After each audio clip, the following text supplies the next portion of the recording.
En nuestra clase de historia del día de hoy, vamos a ver nuestro último tema de reflexión. Se llama Los periódicos de la época.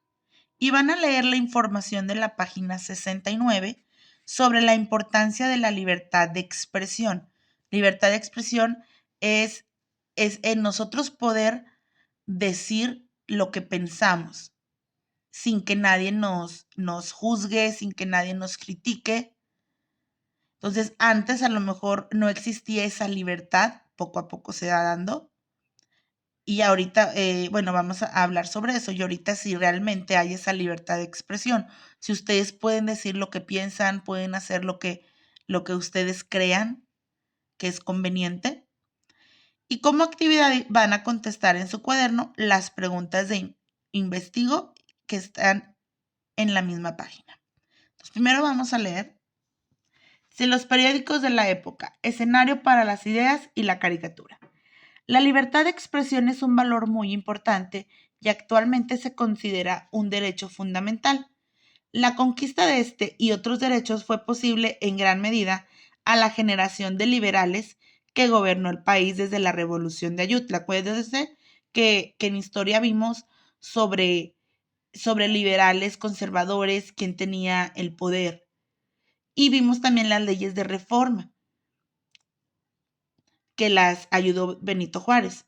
Entonces, dentro de esas leyes se vio ese derecho, eso de la libertad de expresión. Dice, durante el gobierno de Benito Juárez se logró garantizar la libertad de expresión, lo que permitió la fundación de nuevos periódicos que empleaban textos y caricaturas para formular críticas y expresar ideas. La prensa ejerció su libertad de escribir y publicar lo que quisiera. Debido a ello, muchos políticos, funcionarios y eclesiásticos, o sea, gente de la iglesia, fueron objeto de críticas y hasta el mismo Juárez fue atacado en algunas publicaciones. Que es como nosotros lo vemos ahorita, que a veces se habla mal del presidente, de los políticos, así como se habla mal, se habla bien, a veces se hacen bromas o los mencionados memes. Antes no se podía hacer eso, no podías hablar de esas personas. Y actualmente sí lo podemos hacer, ¿gracias a qué? Pues gracias a estas leyes. Dice, una de las disposiciones que tuvo gran importancia para la libertad de expresión fue el decreto del gobernador sobre libertad de imprenta, emitido por Benito Juárez y publicado en 1861, que determina lo siguiente. Si existe la libertad de escribir y publicar textos sobre cualquier tema, solo se castigará a quien ataque la moral y los derechos de terceros, provoque algún crimen o delito o perturbe el orden público. Dice, se falta a la vida privada cuando se atribuye a un individuo algún vicio o delito sin bases o pruebas. O sea, cuando yo acuso a alguien públicamente, ahí no es libertad de expresión porque estoy afectando la moral de otra persona. Entonces ahí sí pueden haber a lo mejor algún castigo.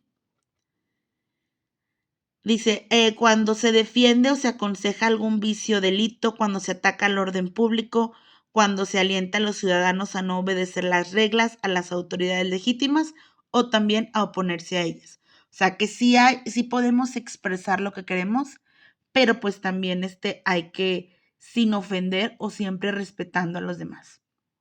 Entonces, esto es lo que nos habla sobre la libertad de expresión, cómo desde entonces, desde Benito Juárez, ayudó a que existiera actualmente este derecho.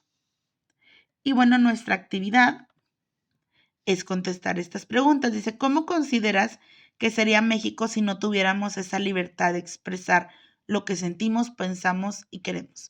¿Qué cambiaría? O sea, ¿ustedes cómo se imaginan si no hubieran los periódicos, si no se dijeran la verdad, si no pudiéramos hablar u opinar de la política, de lo que pasa alrededor? Y dos, dice, ¿qué es lo más importante que destacas del decreto emitido por Benito Juárez? De esto que leímos, para ustedes, ¿qué es lo más importante? Se anota en el cuaderno las conclusiones, es decir, estas dos preguntas. Y con esto terminamos nuestra actividad.